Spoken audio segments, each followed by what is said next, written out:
got all the money. She'd run on over to Dad. She'd go get her quarter. She'd go get her ice cream. She was a happy camper. Question, what did she learn about money? Yeah, first that men have all the money. So when she first got married, what do you think she expected of her husband? Yeah, it wasn't quarters anymore. Somehow she graduated, all right? What's the second thing she learned? That women what? Women don't have money. Mom, the deity, the model, didn't have any money. Therefore, the way for a good woman to be is not to have any money. And to validate that way of being, she had to do what? Get rid of any money that she had. And money, of course, was the only thing that she and her husband ever fought about. And it almost cost them their marriage. Thank goodness they used our program and completely reconditioned each of their own money blueprints. And more importantly, they learned how to create a third blueprint that worked for the relationship. And they've never had another financial disagreement since. So here's the big question. What is your current money blueprint set for? Well, how can you tell? Simple. Look at your results. Look at the fruits. That will tell you what the roots are set for. Look at the house. That will tell you what the blueprint looks like. Let me put it this way. If the temperature in the room is set for 72 degrees, chances are the thermostat is set for how much, guys? 72. Now here's where it gets interesting. Is it possible, because it's really cold outside and the windows are open, that the temperature in that room could, say, go down to 65 degrees? Yes, but what will eventually happen? That thermostat will kick in and drive that temperature right back to 72. Yes or yes? Yes. Now, is it possible, because it's very hot outside and the windows are open, that the temperature in that room could, say, get to 77 degrees? Yes, but what will eventually happen? The thermostat will kick in and drive that temperature right back to 72. Meaning that the only way to permanently, what's the word, please? Permanently change the temperature in that room is to change that what? Thermostat. And the only way to permanently change your financial life is to change your financial thermostat, otherwise known as your money blueprint. Now, when we come back, I will show you how wealthy people think very differently than most others and how to adopt those ways for you to reach your full financial potential. So stay with me.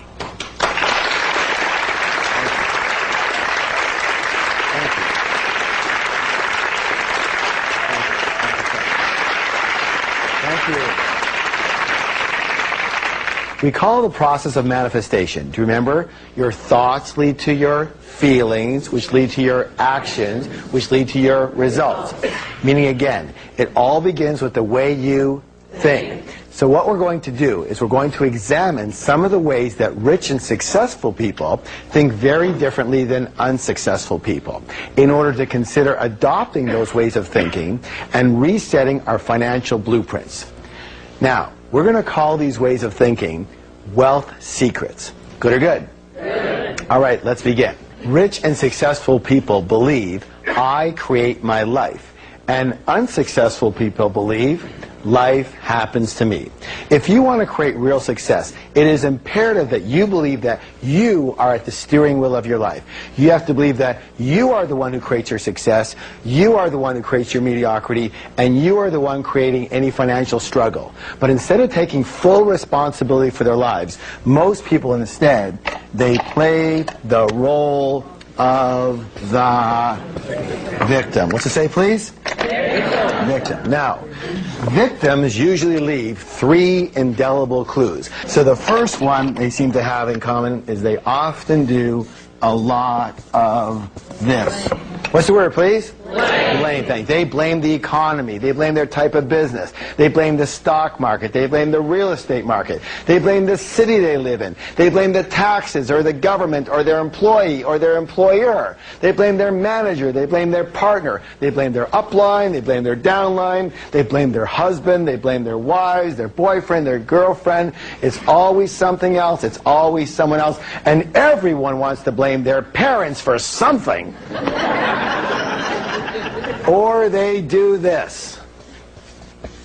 What's the word, please? Justify. Thank you. They justify their situation by saying something like, well, you know, money's not all that important. Well, let me ask you a question. If you said that your husband or your wife or your boyfriend or your girlfriend wasn't that important, would they be around for very long? I don't think so, and neither would what? Money. If you didn't think having an RV was important, would you buy one? Would you have one? Of course not. If you didn't think having a pet parrot was important, would you buy one? Would you have one? Of course not. If you don't think money's important, would you have any? Of course not. You know what? You can actually dazzle your friends with this information. Next time one of your friends comes up to you and says something like that money's not important, here's what I want you to do. I want you to put your hand on your forehead, look up to the heavens, and go, "You're broke." And they're going to go, "How did you know?" And you're going to go, "What else do you want to know? That'll be $50, please. You have a whole new business." Of course they're broke. Let me say this right now. Anybody who says money's not important doesn't have any. And of course there's going to be people who go, "Well, it's not as important as love." What's the comparison? You know, what's more important, your arm or your leg? Maybe they're both important in what they do, yes or yes? Yes. All right. Now, here's the next one. The third one is this. What's it say, please? Complain. Excellent. Complain. Let me say this right now. Complaining is the absolute worst possible thing you could do for your health or your wealth. The worst. Why? There's a universal principle that says, what you focus on expands. Would you please repeat that with me? What you focus on expands. Hey, good job. Now, when you are complaining, tell me, what are you focusing on? What's right with your life or what's wrong with your life? You're focusing on what's wrong with your life. And since what you focus on expands, now what are you going to get more of? What's right with your life or what's wrong with your life? You're going to get more of what's wrong with your life. When you are complaining, you turn into this big, giant garbage magnet. And have you ever noticed that complainers usually have a crummy life? Yes? And they go, "Well, of course I complain. Look how crummy my life is." And now you know better, so you can say, "No, it's because you complain that your life is so crummy. Shut up and don't stand near me." So here are some wealth steps that will change your blueprint and change your life. First of all, no complaining for 7 full days. Not in here and not out here. Now, by the way, it has to be 7 full days. Why? Because you still might have some residual garbage coming to you from before. Because garbage doesn't travel at the speed of light, you know. It travels at the speed of garbage, and it's really, really slow. Okay, yes? Now, here's what you have to understand. It's your choice. Say, "It's my choice." It's my choice. You can be a victim or you can be rich, but you cannot be both. So you choose. Because every single time that you blame or you justify or you complain, you are slitting not only your financial throat, but your happiness and your health throat as well. Let me give you another wealth step along with this one. This is very simple. Start taking full responsibility for everything that is happening in your life, especially when it comes to your money. Good or good? Good. All right. Let's do a declaration together. Are you ready? Yes. Okay, here it goes. It says this. I am creating the exact level of my financial success. Let me hear you. I am creating the exact level of my financial success. Excellent. Next, we're going to do an exercise. Here's what I want you to do. I want you to think of your financial goals in terms of 2 things. The first one is in terms of, let's say, income. What's the word, please? Income. And the second one is in terms of your net worth. So take a moment just to think about this, everyone.